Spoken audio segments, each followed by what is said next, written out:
Donc, c'est quoi les bases d'une alimentation intersaison pour un athlète? Ça dépend vraiment quel sport qu'on pratique dans la hors-saison ou si on fait moins d'activités que dans la saison régulière.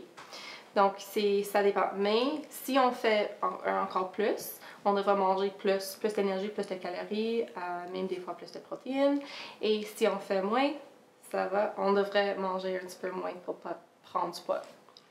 Oui, je suis tout à fait d'accord avec ce qu'il dit parce qu'il y a des sports d'endurance qui demandent beaucoup plus de nutrition, beaucoup plus d'aliments qui ont des hydrates de carbone que d'autres sports. Tu regardes le baseball, qui est un sport un petit peu moins demandant physiquement.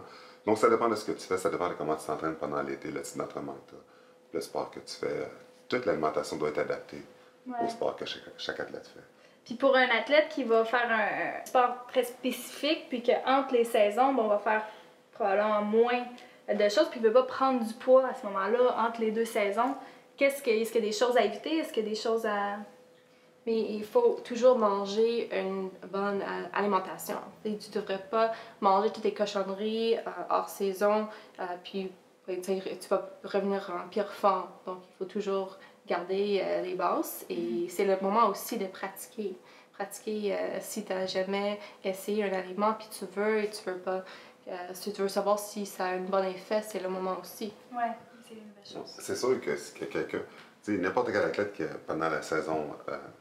morte, qui va prendre la bière à tous les jours, qui va sortir prendre un coup, puis à 3 h du matin, il va manger de la pizza, de la poutine. Ça prend pas de temps de prendre du poids. Puis ça arrive souvent encore aujourd'hui que les camps d'entraînement y arrivent, les athlètes qui ont pas bien mangé, même s'ils se sont entraînés pendant l'été, tu arrives, tu fais ton test de gras, ils te pèsent, tu es un petit peu trop lourd, tu n'es pas en forme. Puis juste ça, des fois, ça peut te coûter ton poste. Donc, c'est important que même si tu t'entraînes, quel que soit le sport que tu fais, l'alimentation que tu as soit saine. Que tu sois végétarien ou pas, si tu manges juste des cochonneries, aucun entraînement, ça va paraître dans ta performance puis dans ton corps. Puis ça peut te faire très mal dans ton sport que tu pratiques. OK.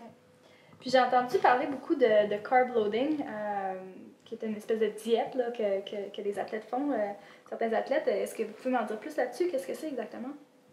C'est une pratique ça fait depuis des années que des athlètes pratiquent certainement pour des sports d'endurance. Ceux qui vont courir des marathons ou qui font des grosses sorties de vélo.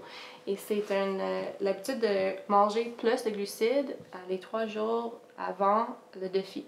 Donc, si on parle de samedi, on va sortir peut-être pendant 3 heures au vélo, mercredi, on devrait commencer à manger plus de glucides.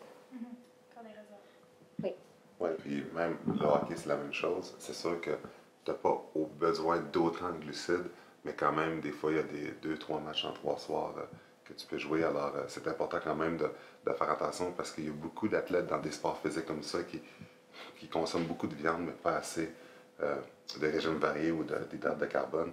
Parce que, tu sais, même je me souviens dans le temps que j'étais là, les joueurs mangeaient tellement de steak qu'il n'y avait pas de place pour manger rien d'autre. Puis ils se remplissaient avec ça.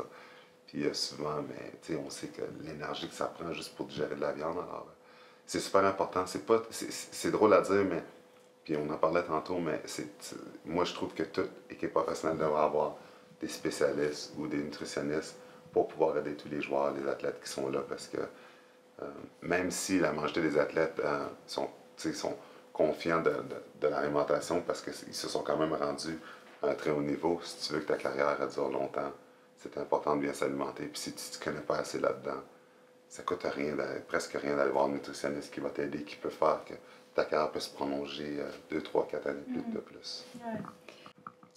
Et puis là, on parle beaucoup de hockey parce que Georges est avec nous, mais le Canada, on est un pays de hockey. Il y a beaucoup de gens qui jouent au hockey. Est-ce qu'il y a des ressources spécifiques pour les joueurs de hockey?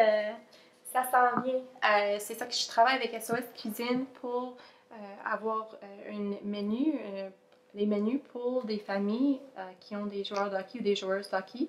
Et ça s'en vient très bientôt parce qu'il n'y a pas beaucoup de ressources pour ceux qui veulent avoir des diètes peut-être végétariennes avec leur famille il y a un enfant qui joue au hockey. Donc c'est faisable, c'est possible. Donc ça s'en vient.